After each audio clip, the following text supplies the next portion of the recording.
बानो और ज्योति सिंह जैसे बलात्कार के दो बड़े मामलों पर कोर्ट अपना फैसला सुना चुकी है। पर क्या अपराधियों को दंडित करने के बाद भी इस तरह की घटनाएं रुकती हैं? शायद नहीं। ये हम नहीं बल्कि राष्ट्रीय अपराध रिकॉर्ड ब्यूरो रिपोर्ट के आंकड़े कहते हैं कि 2015 में 34,651 बलात्कार के केस पूरे देश में दर्ज हुए। इस रिपोर्ट में ये बात भी सामने आई कि इन घटनाओं में बलात्कार आरोपी महिलाओं के परिचित थे। बलात्कार की ऐसे ही एक घटना जिला हमीरपुर के सुमेरपुर थाना क्षेत्र में सामने आई है, जब 15 साल की लड़की के साथ पड़ोस में रहने वाले दो लड़कों ने बलात्कार किया। 22 मई की रात 11 बजे आरोपी इदरिश और बाबू ने लड़की के घर में घुसकर उसके साथ बलात्कार करके उसकी हत्या कर दी। उस समय घर में लड़की के साथ उसकी दो बहनें थीं। परिवार के अन्य सभी सदस्य रिश्तेदार की शादी के लिए दूसरे गांव में गए थे। आरोपी बलात्कार के बाद लड़की को फांसी से लटकाकर इसे आत्महत्या दिखाने की कोशिश कर रहे थे।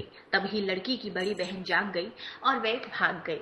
तो आप मौके में कितने जने रहे हो घर में? 3। 2 बहन थे? 2 बहन और छोटे छोटे मेरे बच्चे थे, 2 को सो रहे। और परिवार के लोग कहाँ गए थे? सब रहे पूरा गए थे शादी में। तो क्या लोग मौके पर आ गए थे क्या? और जब को नहीं रहा, बिरादरों में नहीं, गाँव में नहीं, को नहीं रहा, मौका तो पाएंगे। तो आप ये नहीं देखा कंधे से आए हैं? जाने को देखा ये दरवाजे से गए, आने को नहीं देखा।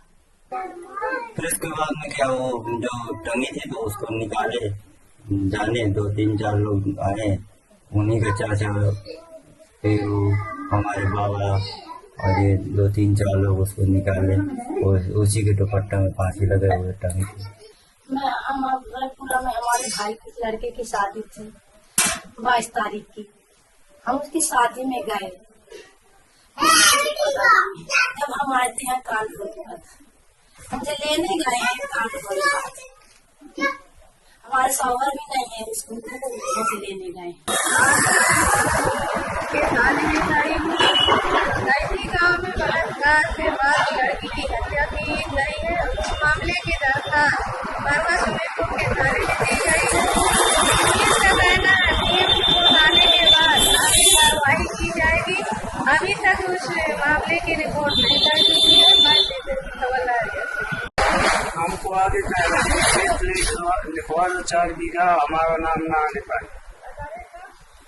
तो आप क्या करना चाहते हैं? हमको दोषी को दोष दिलाना चाहते हैं। तो आपकी रिपोर्ट दर्ज हुई थाना में? दर्ज की है लेकिन कोई कार्रवाई नहीं।